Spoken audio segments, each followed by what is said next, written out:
Hello and welcome to this recording of Notre Dame's Researcher Development Session on Strategic Publishing, brought to you by the University Library.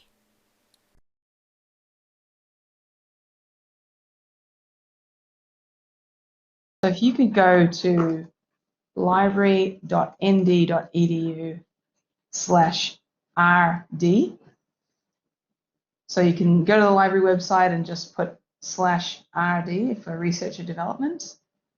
And what we're going to do with this page is it's got a lot of links to some of the tools we're going to be looking at today. So what we're going to be doing is talking about all the things you need to think about when you're doing, when you're planning where to publish. So it's something that you need. There are a lot of components to it, and you need to think about it quite early on in the process. So what we're going to look at is getting a strategy together, what you need to think about when you're planning, and we're going to look at some of the tools you can use. Usually when you're starting out in your research, you'll often have an idea, sort of a general idea of what types of journals you might want to publish or what kind of outlets you're going to use. And that's really important because it can influence the way that you write and the types of things you emphasize depending on where you're going to publish. So it's really important to have this idea of where you're publishing right from the very beginning. So some of the things we're going to cover today, it's not a linear process, it's not rigid. You might be looking into different things at different times, but it's just we wanted to show all the elements of some of the key issues to consider as you're going through these planning stages. What is your overall goal? People have very different goals when it comes to publishing. So it might be that you want to reach a certain audience, create a huge amount of conversation, and that reach is really important to you. It might be reaching the biggest number of people in the world and the widest range of people. It might be you want to obviously contribute to your discipline. You've got a particular journal in mind that's very, very key to you. Promotion, you want to improve your profile as a researcher, and impact factors are really important to you. Prestige is really important to you. It's not all the same for everyone, and depending on what's important to you, you'd be looking at different types of publishing avenues. So just have a think about what's important to you. I've spoken to researchers who want to publish in a journal that has the biggest reach, so it actually connects with the biggest audience, and that might not necessarily be the most prestigious journal, because prestigious journals can be quite limited and they can be expensive to access. So some people, and then for some people it's the opposite. They're like, no, it must be the Journal of Brilliance. That's the journal I want, and that's the only journal that's acceptable. And it really just depends on what you want to do. So you might discuss, if you're a research student or a researcher, you might discuss with your supervisor and talk to them about what they think, what journals they've got in mind, or your colleagues, get an idea of, what are the prominent journals in your field. And that's a really good thing to do, obviously, but it only goes so far, because people might have knowledge about journals in their field, but it might not be as up-to-date as they think it is, believe it or not. So it's good to look at some of these tools and explore what's out there and what options you have. So you might have more options than you think. So the other thing to think about is the audience. What audience are you looking to reach, and what medium do they usually use to get that information? What do they normally have their eyes on? Is it subscription journals? Is it something that's published quicker? Is it something like a report? Not every field is the same. Not every field is so sort of journal-centric. And some of them move quicker than others. So, for example, in areas like mathematics and some sciences, they like it out quick.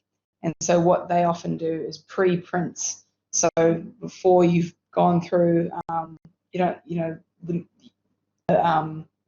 peer review and publication and all of that process, they actually put a preprint in an archive where it can be read by other professionals.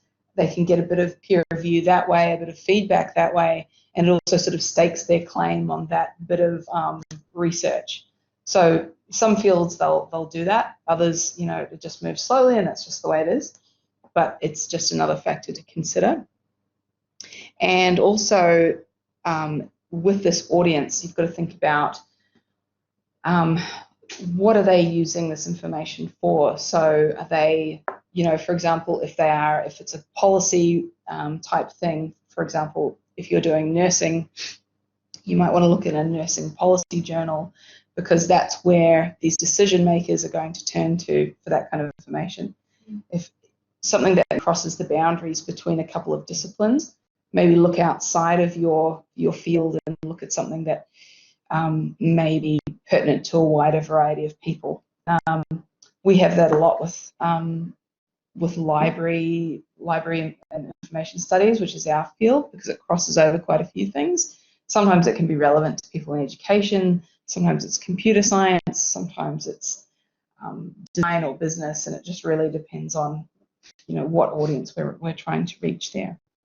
There's the university IP policy you can look at, and there's also the Australian Code for the Responsible Conduct of Research as well, that covers off on the authorship and things like that, and the University of Notre Dame's policy. The other thing is you've got to think about the fine print. So when you're looking at, you know, when you're looking at publishing, think about, you know, what are you obligated, you know, what are your obligations? So depending on who's funded you, so if it's, for example, both the Australian Research Council and the National Health and Medical Research Council mandate that basically once, if you publish anything generated from research that they've funded, that your publication should be deposited within the university's repository within 12 months of publication. So that's the university's online repository, Research Online. And that's great because it makes perfect sense, because it means that, you know, it's publicly funded research, means the public can read it, which is a revolutionary concept which many publishers are slow to take up. But yeah, so that things like that, those kind of mandates, make sure that you're complying with those. Overview of open access for anyone who doesn't know, you know, oftentimes it's important to factor in that there may be an article processing charge that you would have to apply, you know, give to the journal. Basically, you would pay to publish in an open access journal. As Mark said, it's often built into the grant itself, which is good. Sometimes it's important to determine from the beginning whether or not you're going to publish open access, so you can factor in that cost for the article processing charge. And they can really vary a lot depending on what journal you choose to publish in. But, you know, and, you know, either way, whether you publish in an open access journal, which is called Gold Open Access, these terms are a little bit confusing, but Gold Open Access is where you pay to publish in an open access journal. Green Open Access is where you deposit a copy of your manuscript into the repository of your university or some other place where it can be seen, viewed by everyone. So self-archiving. And then another option is hybrid, where you actually pay an article processing charge to a subscription journal to make your article available via open access, which some people will do because there's definite benefits in terms of reach and access there. Some libraries do pay for author processing charges as part of their budgets, but we're not one of those libraries, so it's just a heads up that it's something that you need to factor in from the beginning.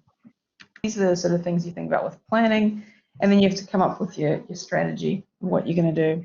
One of the key factors we were talking about is quality and credibility. So, you know, as Mark was saying, quality is a massive focus. I mean, it doesn't matter how wide the journal's reach is. If it's not a quality journal, your reputation will go down with that ship. So it's really important that you look at the journal, decide is it peer reviewed? How well is it ranked? Does it come up from a reputable publisher? These things can be a little bit subjective sometimes, but there are some tools you can use to look at quality. You can also do things like, again, we talked about asking your colleagues, your supervisor, what they recommend, quality journals, what's been around for a long time in the field, what has a good reputation in the field. You can look at some of the bibliographies of articles that you've used, where those articles were published.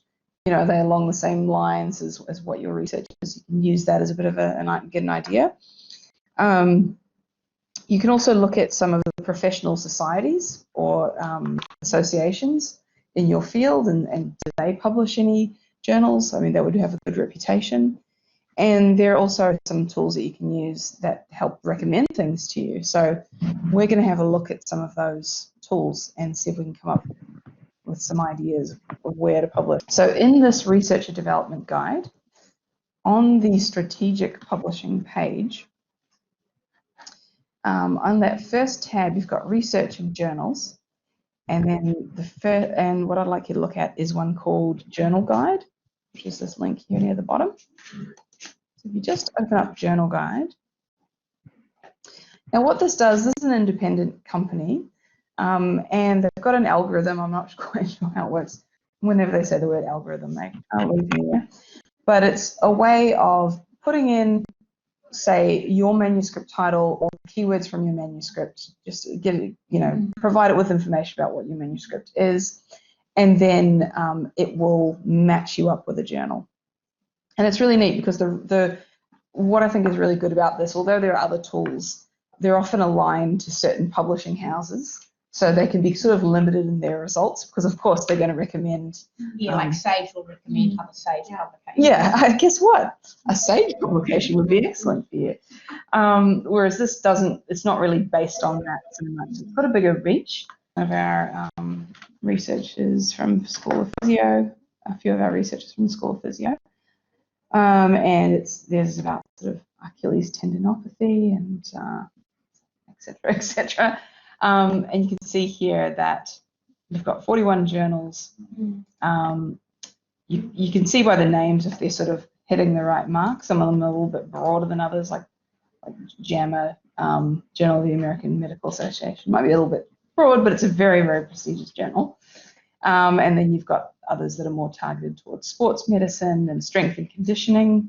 You can see the matches in here. So it'll match with articles that are very similar to what you've put in. You can see the publisher here, the impact factor of the journal, and then the speed, which we believe is the speed in which they respond. So that can be good to know because publication. Yeah, Expected time. That's right, to do the review and that kind of thing. So, there's a big difference between 21 weeks and 5 weeks, and depending on where, that might be a factor for you. So then it can tell you if it's open access or not, and that might be important to you, or you can actually limit to open access. But for example, this one here, Journal of Strength and Conditioning Research, got a lot of matches. And this has got sort of similar keywords, so stretch shortening cycle is there, and it's a pretty spot on journal. I mean, I know that it is because it's something that is really popular in physiotherapy. So it just gives you an idea, and it might not be something that you considered. Say we look at these journals here from Journal Guide and then think, okay, well, say I want to look at the Journal of Strength and Conditioning Research and get a bit more information about it. What you can then do, if you go back to the strategic publishing page here with all the links, you can then go to the Journal Metrics tab and go to this one called Scimago Journal Rank. And if you click on that one, this is a free tool, and then you can have a look in journal ranks. So if you go to Explore under Journal Ranks, and you can have a search here, like if I know the name of my journal,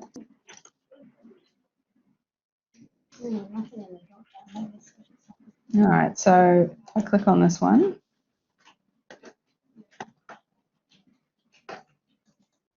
then it gives me some of the information. So how many citations per document and what year. So you can see that this journal has really risen in influence over time. It's got the SJR, which I find metrics a little bit confusing. So it is a measure of, so it's a measure of the influence of the journal, the SJR, which is the SCImago Journal Rank. So it accounts for both the number of citations received by the journal, so how many people referred to that journal, and the importance or prestige of the journals that cited that journal. So it's not just a matter of how many citations, but also the quality of those sources, of those citations. So it sort of takes a couple of things into account. In the thing, they've got self sites and total sites, so that you can see they've differentiated between those things, which is good. Comparing within a discipline is really important because they just can't be compared to one another. You've also got the H index, which again, I'm sure I've got it all right. So that one looks at the number of articles by an author and the number of times those articles have been cited. So, you know, for example, if 18 of their articles are cited at least 18 times and their H index is 18. And a lot of these metrics are really debated. I mean, they don't cover everything, you know, depending on the discipline, they might be better or, you know, or worse. And there's a lot of alternative metrics that have come up since then, people coming up with their own scores. So I think, you know, there's not one a definitive metric, but these are sort of generally the most recognized. Like this cartoon says, like number of times your work is cited, but some of the citations are not actually positive about your work. Times you cited yourself, they managed to catch that one out in the SCImago, which is good. Times you were cited just to pad the introduction section. The number of citations the editor pressured author to include to increase the journal. Anyway, bit cynical, but again, all of these things that are part of it. And the other thing is to think about is the you know, when we talk about quality, one of the issues, particularly with open access journals, because some of them are quite new, they've been created in the last 5 or 10 years, it's quite a new sort of area of publishing, is looking at the publisher's reputation. And again, publisher reputation is not the be-all and end-all. I mean, there's been a lot of people have tested the peer review process and found that it's got a lot of flaws and holes in it and that kind of thing, and publishers might slip through. But there's still a checklist you can go through to when you're looking at a publisher and you want to, you know, decide are they the real deal or not. And one of the things you might notice if you've published anything is you get lots of emails from these publishers that, you know, like, can you review this paper? Can you come and talk at this conference? And it's really, I've had a few emails from academics asking me, is this publisher for real? Are they the real thing? You know, and it's a good question because you might be missing out on an opportunity or it might be a bit of a scam. So there's a website which has a really good checklist. And again, back to the Research and Development Guide. This website, Think, Check, Submit, is really good. It just gives you some things to think about and to consider when you're looking at some of the publishers out there. So if you look at the Think bit,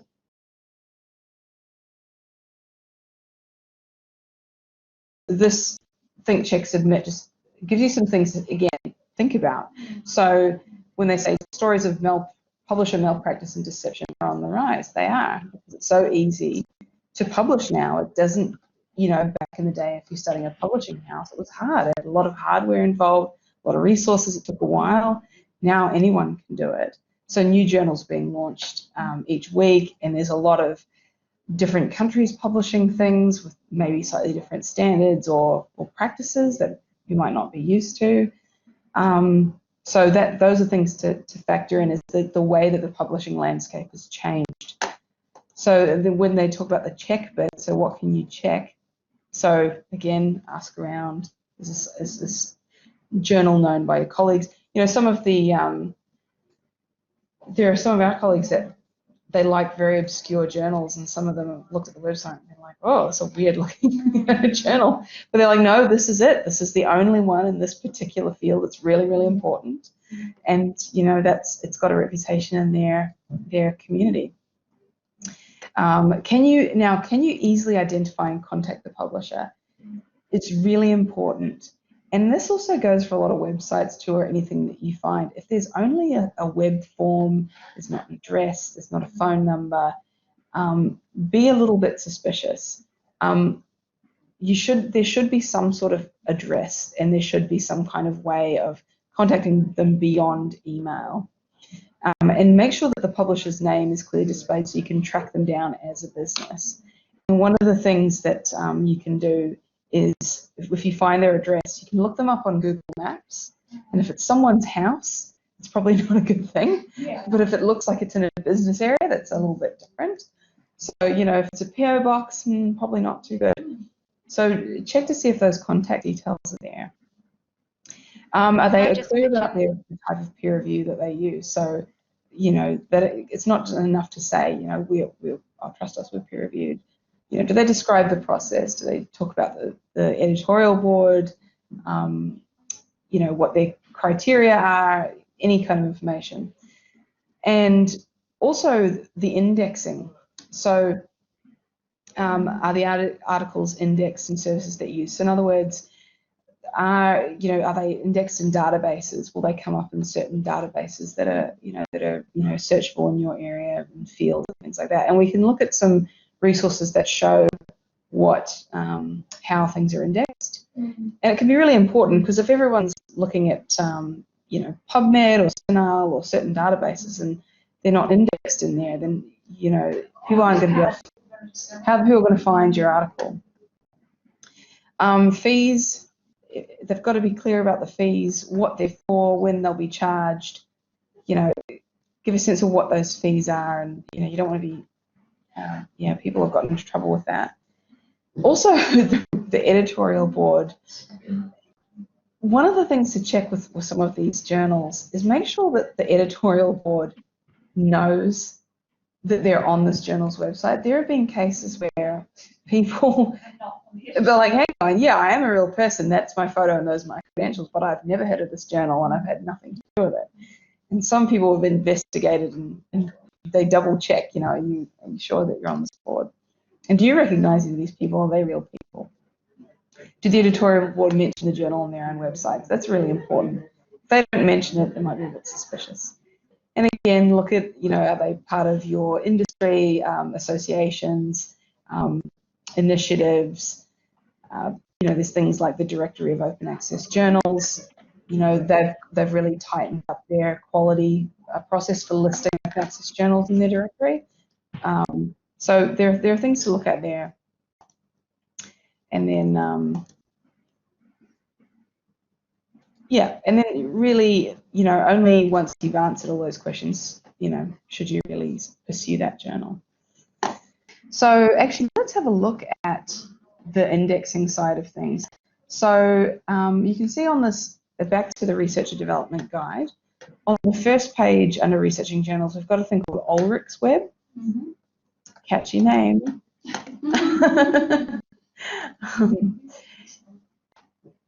This is a really good way of finding out some of the sort of nitty-gritty details of a journal, so beyond sort of rank and reputation type, who owns it and who covers it and how can I find it.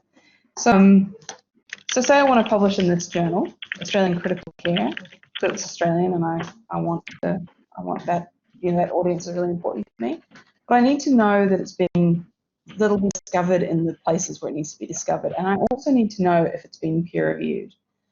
And this Ulrich's Web directory will tell you if something's peer reviewed or not. So it's a really handy thing for students as well, because students are often, coming and saying, is this peer reviewed or is it not? And this will tell you.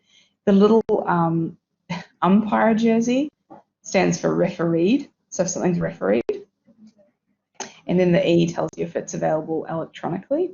And often they'll have a couple of listings for the print version and the electronic version. So Australian Critical Care is refereed or peer-reviewed. It's published by Elsevier. It tells me the country. We have a look here at the electronic version.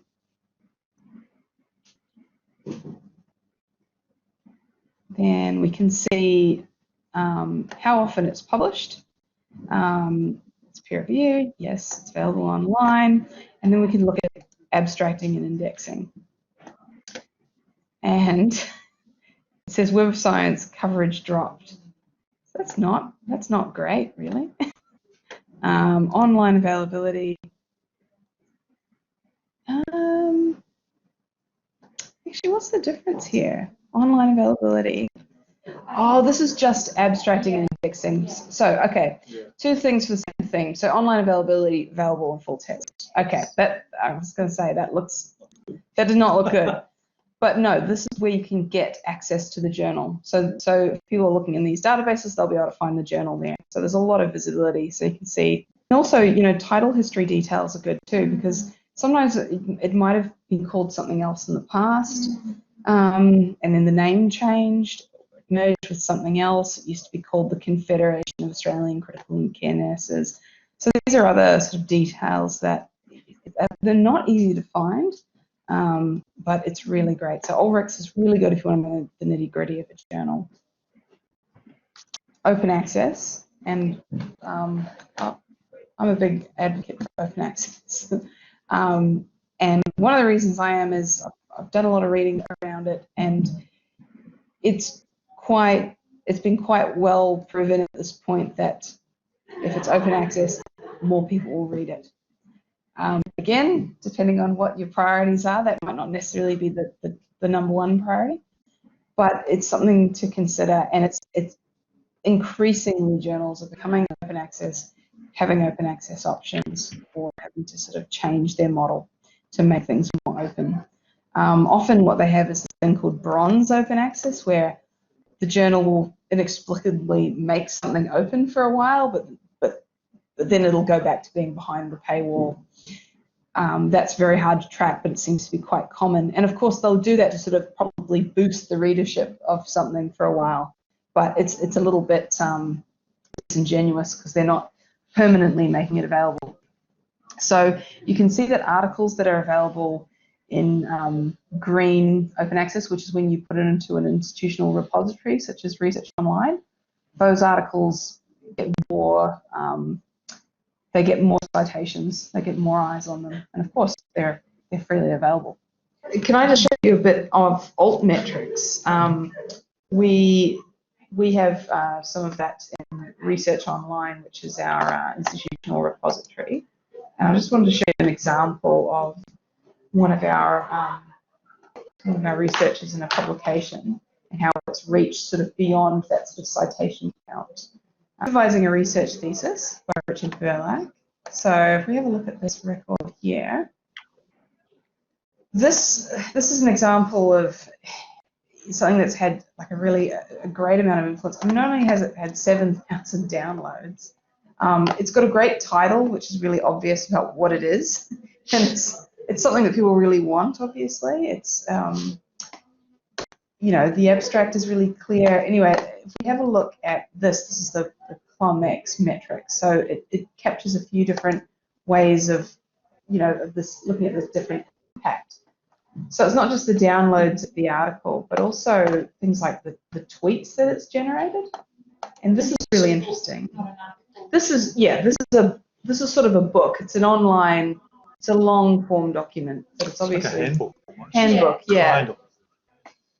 But you can see that someone tweeted this out, and then a few people have commented on it. And I think it's really gratifying to look through and see how that conversation's been generated. The other thing to keep in mind is how your name is presented. So there's lots of variations on the name. I just thought that was kind of interesting.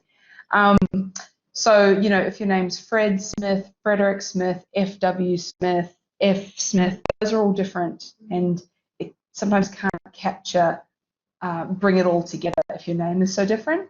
So one of the ways that people get around that is through things called like author IDs, or ORCID is most commonly known. And that's just basically assigning a number to your name so that everything can come together under that number. It's barcoding yourself, but it does make it easier in a world where sometimes you're using initials, sometimes you're using your full name. The other thing is data publishing requirements. So do you need to make your data available? Do you need to be do you need to make sure that it's stored in a certain way? So, you know, the ARC considers that very important. They strongly encourage the depositing of data and making it publicly available. So that's something to consider. Organize your data so that people can understand it, and then make sure it's accessible. And it can be made accessible in Research Online. It's a place that it can be published. In terms of archiving, that's kind of a different story. Research Online is not really an archive. It's not intended for that purpose. But you should make sure that it's securely stored. But it's really important to make your data publicly available, because then other people can use it, they can verify it. It's just another part of being transparent. And the university has just we've just created our research data management plan and our strategies around that. There's Getting there. Yeah, it's a work in progress. There's also a research data management template so that you can fill that out, and that's in the works. After you publish, making sure that your work is being reported to IRMA so that it can be. Oh, sorry, this is for academics to report their publications to IRMA so that they can be counted. Give a brief synopsis of IRMA. So IRMA is the university's data, research information management system. Mm-hmm. So it is the portal through which people can upload publications, Mm-hmm.